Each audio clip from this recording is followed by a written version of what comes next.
Hi, and welcome to this live reading from Necromancy the Musical by Debbie Hibbert, and this is presented by Itsy Bitsy Book Bits. Chapter 1, The Morgue, Monday night. I fidget in the passenger seat of the unmarked police car and glance at the clock. 11:07 p.m. Ugh. Cold air pours from the vents, and I relish the relief. On a mild day, New Orleans heat and humidity are intense enough to curl hair and straighten clothes. Today is a scorcher. Downtown passes by in a blur of historic buildings and bright lights, and while I normally love admiring the best city in the world, tonight I have other things on my mind. My fingers tap the armrest, and I instruct time to stop. It doesn't listen. 11:08. Glancing at my driver, aka Dad, I tap the armrest a little harder. I don't have time for the morgue tonight. We don't have to stay long, CeCe, but this is a weird one. Dad pulls at his tie, his perpetually wrinkled suit even worse at this late hour. A normal dad wouldn't take a 16-year-old to visit a murder victim, I say. A normal daughter wouldn't be able to talk to the dead. He has a point. I sigh dramatically, which seems appropriate considering I leave for drama camp in the morning. But early o'clock comes fast, and I haven't finished packing. He doesn't respond, his focus on the road, or maybe on the case. As a detective for the NOPD, he often falls into the long, don't ask what I'm thinking about stare, and since I try to be a good daughter, I don't. Pulling out my phone, I text Portia, my BFF, and the chips to my salsa. More like I'm the chips and she's the spicy, flavorful salsa that should come with a warning label. Me. Still awake? The three typing dots appear, clearly not sleeping. Portia. CeCe, 5 days, 1 suitcase. How? The drama camp guidelines say 1 suitcase. They might as well have told Portia to pick a favorite out of her 5 brothers and sisters. Although sibling roulette might be easier than packing a week's worth of glam into a single bag. Her love of fashion can only be rivaled by the way French fries love salt. She's tall, dark-skinned, gorgeous, perfectly trendy, and never looks bad a single day of her life. For me, dressing up means making sure my t-shirt doesn't have stains. Me. Didn't you get a big suitcase? The hide-a-dead body size? Portia. 1. When one of us kills, there's no hiding the body. We bury that stiff deep. 2. Sure did. I giggle, my thumbs flying over the screen. Me. 1. I'll have extra room and we'll share. 2. Who are we killing? Portia. You downgraded murder to point 2? Our life of crime means so little? Me. Your clothes were 1. Portia. Forgiven. Dad pulls into a parking space. Country music plays on the radio, some sad song about sleepless nights due to lost love. I can relate. Not about lost love, but lost sleep. There's no way I'm getting to bed before 1 a.m. Me. I'll call you when I get home. Portia. Doing your Sherlock and Watson thing? Me.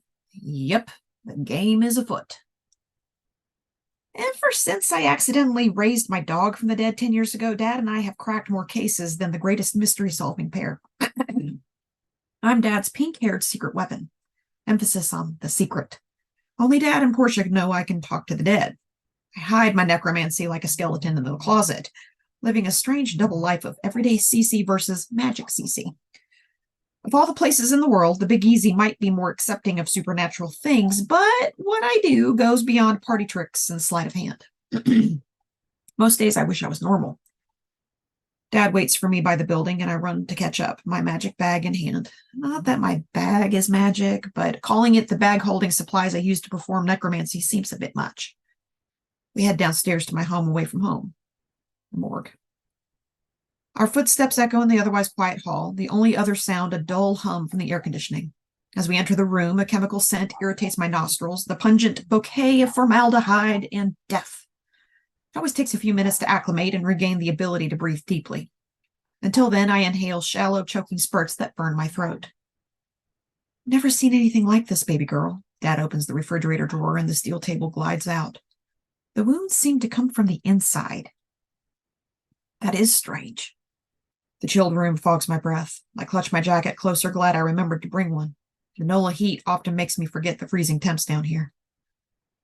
After the autopsy, Rivera almost lost his lunch, Dad says. The happy-go-lucky cop always wears a smile, and I try to imagine him hunched over a bucket. Mental note to tell Portia about the vomit escapades, greatly exaggerated, of course. Maybe her crush on Dad's partner will fade after a few cookie-tossing stories. Dad hands me a file containing information about the victim. I ignore the case number, cause of death, and physical descriptors.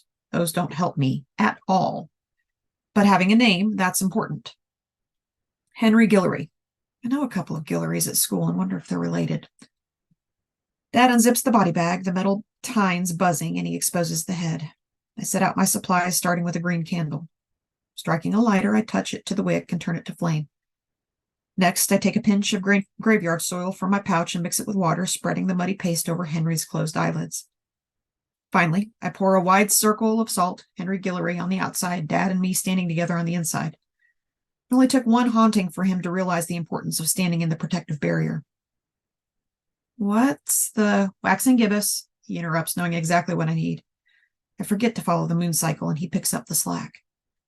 Wax and gibbous it is. I drip the hot green wax from the candle in my hand, and it stings my palm.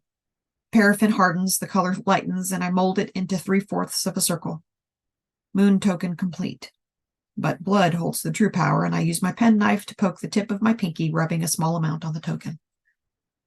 Stepping over the salt circle, I place the moon token on Henry's forehead, then nab a hair. Luckily, Mr. Guillory has a full head of hair, so it's easy to pluck one. At times, I've had to take hair from an armpit, a leg, in an even less desirable location that shall never be named. I shudder at the memory. Are you ready? Asked my dad, walking back into the circle. His answer is a grunt, which could mean anything from yes to, I'm sorry for dragging you to the morgue when you need to pack and get ready for drama camp. I take this one to mean yes. I sit on the floor, crossing my legs, and burn Henry's hair in the candle wick. The flame turns blue, and rather than radiate heat, this new glow emits cold. A frosty touch courses over my skin. Henry Guillory. Death magic runs through my veins, and I close my eyes. Show me your killer, and you can rest. A breeze surges through the room, papers rustle and drawers rattle. The salt circle remains intact, the wind unable to affect anything inside. Henry Guillory, I repeat. Show me your killer. The moon token keeps his body weighted down, and the wet soil keeps his eyes shut. His corpse struggles against the magical restraints, but he won't rise tonight. I only need to see. His words become mine, his thoughts my own. My focus narrows, and an alley comes to mind, a sidewalk behind some bar. I observe as if hovering above, my view limited to the immediate area. Trash litters the ground despite the dumpsters pressed against the brick facade. Henry faces the wall, relieving himself. A noise startles him, and he turns, tucking in and zipping up in a quick movement. Who's there? We say at the same time, me from the morgue, Henry in his memory. He looks back and forth, his wide eyes a bit too drunk to be observant. The sky clouds over, a heavy cover blowing across the moon. It blocks the ambient light and my vision. The world darkens. I hear movement and strangely fabric tearing. He screams, and I scream with him. Tateo! We yell the word, and it echoes. Tateo!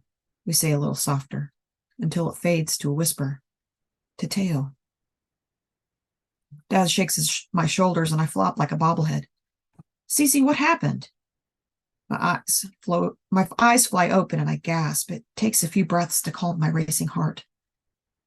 I don't know. I pause, thinking about the way the moon and my mind both became clouded. I couldn't see his killer. Dad grunts, and using my brilliant skills of interpretation, I know he means, that's weird. Nothing like that has ever happened before. I know it's weird. Everything went black. And you didn't see the monster? He asks. What monster? The guttural fear choking Henry has me checking over my shoulder. Of course, no one's there. Tateo is a Cajun word, means monster. No, I didn't see anyone else. Sorry, I wasn't more help, I say. Another grunt. My dad, a man of many words. A lingering terror keeps me on edge, and the scene runs through my mind again. I center on the slight sound I heard, trying to decipher the only discernible clue, ripping fabric. Could the noise have come from the attacker, or... Did Henry have any torn clothing? I ask. No. Why? I thought I heard material tearing. It's probably nothing. I'll keep that in mind. He nods and gets to his feet. Come on, you have to get home and pack. As if he needs to remind me. I lean over the candle. Henry Guillory, you can rest now. The cold presses in, more intense than before, and I blow out the blue flame. It's over. Dad grabs a broom to sweep the salt, and I collect the supplies, throwing them in my magic bag. My steps slow as exhaustion sets in, my body heavy with fatigue. I wipe the mud from Henry's eyes and take the moon token. It weighs more now since the green wax caught the overflow of my power. When I use necromancy, an excess of magic ekes out and it needs somewhere to go. After Dad zips the body bag, rolling the table in and closing the fridge, we head out. Taking my elbow, he steadies me, matching his pace to my slower shuffle. We get to the car and the trembling starts. Necro shivers, as Portia calls it, the side effect of using magic. My body shakes and I slide into the passenger seat. Dad helps me buckle up and grabs a blanket from the back, tucking it around my shoulders. Cranking the heater on high and aiming all the vents in my direction, he drives home. My teeth chatter and I bundle further under the soft quilt, letting my eyelids drift closed. Henry Guillory invades my thoughts. I couldn't feel his pain. The magic doesn't work like that. But I felt his fear. It charged the air, a current of panic raising the hairs on the back of my neck. The need to run burned in my chest as the monster waited to attack. But I didn't see anyone else in the alley. The killer either wore sophisticated camouflage or came at Henry with inhuman speed. How is that possible? In all my years talking to the dead, I've helped Dad catch dozens of murderers. This time I drew a blank. By the time we pull under the carport, the necro shivers have eased. I force the confusion and concern of Dad's case aside, needing to focus on the important matter of trauma camp. Tossing off the blanket, I run to the house. My suitcase won't pack itself.